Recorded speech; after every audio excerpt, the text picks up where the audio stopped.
মাননীয় সংসদ সদস্য, জাতিকে যদি আমরা খুব ভয় দেখিয়ে ফেলি তাহলে কিন্তু জাতি রোগাগ্রস্ত হয়ে যায়। রোগীর পাশে পজিটিভ কথা বলতে হবে। পূর্ববর্তী সরকার সময়ের ব্যর্থতার কারণে ভ্যাকসিন সরবরাহ ব্যবস্থায় ব্যাঘাত এবং অন্তর্বর্তী সরকারের সময় ক্রয় প্রক্রিয়ায় বিলম্ব এবং ব্যর্থতার কারণে সম্প্রতি ভ্যাকসিনের ঘাটতি তৈরি হয়েছিল, এটা সত্য।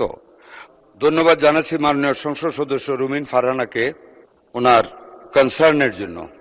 ওনার প্রশ্নটা যেভাবে লিখিত এসেছে এর সাথে আরো অনেক কিছু উনি অ্যাড করেছে।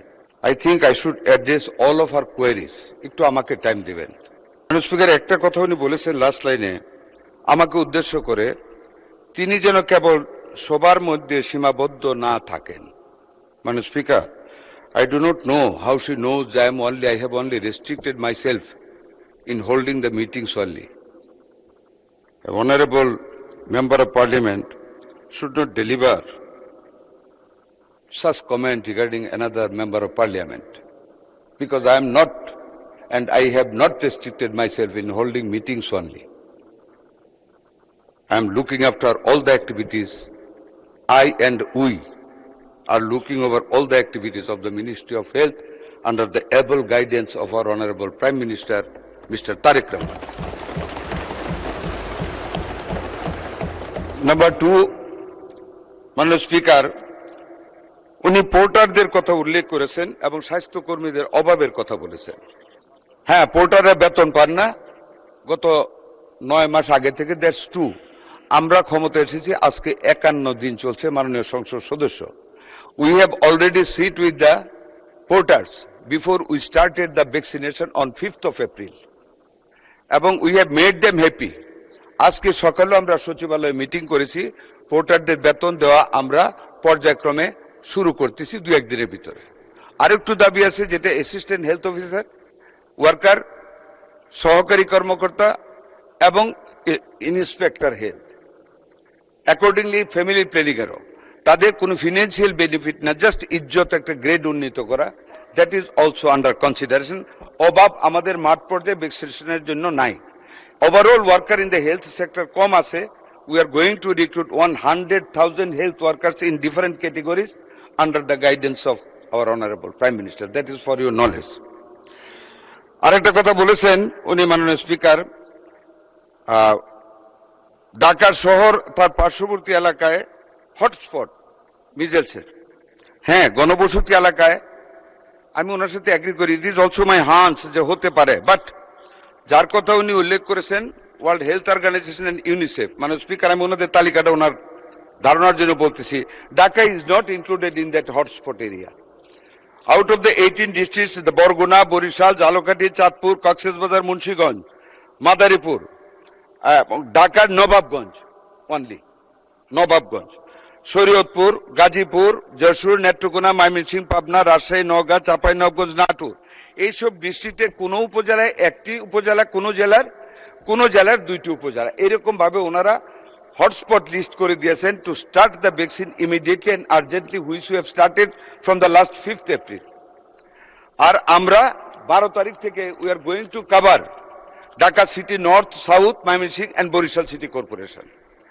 আমরা ডিক্লেয়ার করেছিলাম from 3rd May all over the country শুরু করার জন্য। আমরা এটাকে আরো এগিয়ে নিয়ে আসছি। Because we have been able to collect the necessary vaccines from UNICEF by this time, and so we are expediting the vaccination program all over the country from 20th of this month. আমরা 14 দিন এগিয়ে নিয়ে আসছি। from 3rd May থেকে আমরা এটা আগামী 20 তারিখ থেকে ইনশাআল্লাহ শুরু করব। এটা আপনাকে অবগত করলাম। মাননীয় স্পিকার, আমি সার্বিকভাবে ওনার বাকি কথাগুলোর আরেকটা কথা বলেছেন উনি, গবেষণায় দেখা গেছে হাম কেবল একটা ভাইরাস তো এটি একটি ইমিউন এমনেশিয়া তৈরি করে, যাতে হামের পরে বাচ্চারা অন্য রোগে মারা যেতে পারে। মাননীয় সংসদ সদস্য, জাতিকে যদি আমরা খুব ভয় দেখিয়ে ফেলি তাহলে কিন্তু জাতি রোগাগ্রস্ত হয়ে যায়। রোগীর পাশে পজিটিভ কথা বলতে হবে। হাম কিন্তু আমারও ছোটবেলা হয়েছে, নিশ্চয়ই আপনারও হয়েছে। অল বেবি হাম হয়, কিন্তু আমরা কিন্তু সব মরে যাই না। আমাদের কিন্তু এখন লংজিভিটি আরো বৃদ্ধি পেয়েছে ইনশাল্লাহ। একদিক দিয়ে নিউট্রিশন ফল হয়, আরেক দিক দিয়ে নিউট্রিশন ইন হয় আমাদের বডিতে, এবং আল্লাহ তাআলাই কিন্তু আমাদের রেসিস্ট্যান্স বৃদ্ধি করে দেয়। আর আমাদের যে হামটা হচ্ছে, আপনি যথার্থ বলেছেন, বিগত সরকারগুলি 2টা সরকারের ব্যর্থতার কারণে হাম হয়েছে, রিকাভারও হচ্ছে আল্লাহর রহমতে। উই আর ফেসিং 2030 সালের এসডিজি লক্ষ্যমাত্রা অর্জনে আমাদের অগ্রগতি, কোভিড পরবর্তী সময়ে নিয়মিত টিকাদানে মারাত্মক পতন এবং হামজনিত ইমিউন অ্যামনেসিয়া এর শরীরবৃত্তীয় ঝুঁকি, এসব উদ্বেগ একেবারেই যথার্থ। তবে মাননীয় প্রধানমন্ত্রী জনাব তারেক রহমানের নেতৃত্বাধীন বর্তমান সরকার স্বাস্থ্য খাতকে অগ্রাধিকার দিয়ে বিষয়টিকে সর্বোচ্চ গুরুত্ব প্রদান করেছেন। মাননীয় স্পিকার, গত 5 এপ্রিল থেকে আমরা জরুরি ভিত্তিতে হামের টিকাদান কর্মসূচি শুরু করেছি।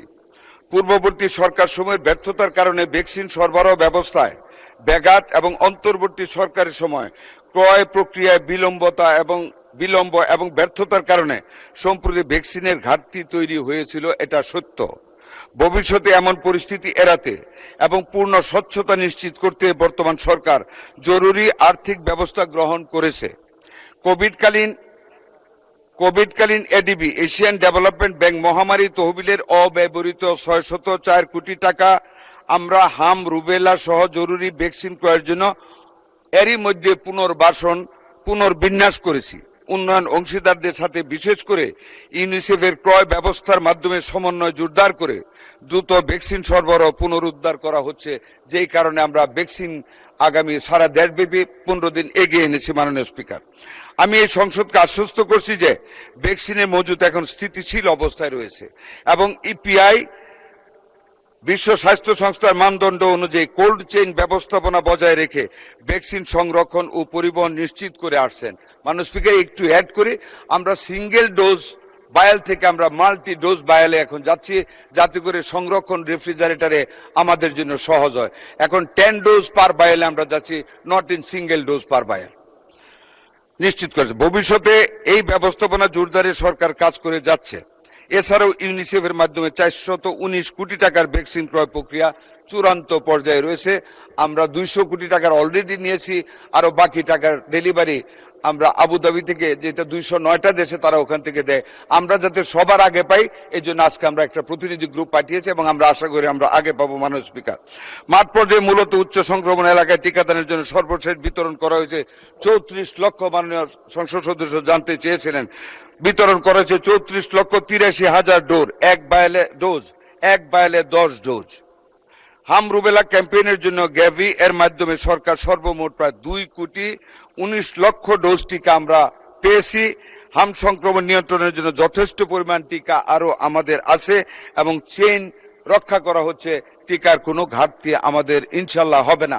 যেই ঘাটতিটা মোকাবেলা করেছি তার সম্পূর্ণগত বিগত কেয়ারটেকার সরকারের এই ব্যাপারে কোনো গুরুত্ব না দেওয়ায় এবং ফ্যাসিস্ট সরকারের সম্পূর্ণ ব্যর্থতার কারণে, লুটপাটের কারণে টিকা ব্যবস্থার কার্যক্রমের চেইন রক্ষিত হয়নি এবং সরবরাহ নেয়নি, যেটা আমরা আল্লাহর রহমতে আল্লাহর উপর ভরসা করে বলি আমরা আমাদের মাননীয় প্রধানমন্ত্রীর গতিশীল এবং বিচক্ষণ নেতৃত্বে আমরা এরই মধ্যে বাংলাদেশের 18 থেকে 20 কোটি মানুষের শিশুদের জন্য টিকা সংরক্ষণ এবং সরবরাহ নিশ্চিত করতে সক্ষম হয়েছি। আপনাকে ধন্যবাদ মাননীয় স্পিকার।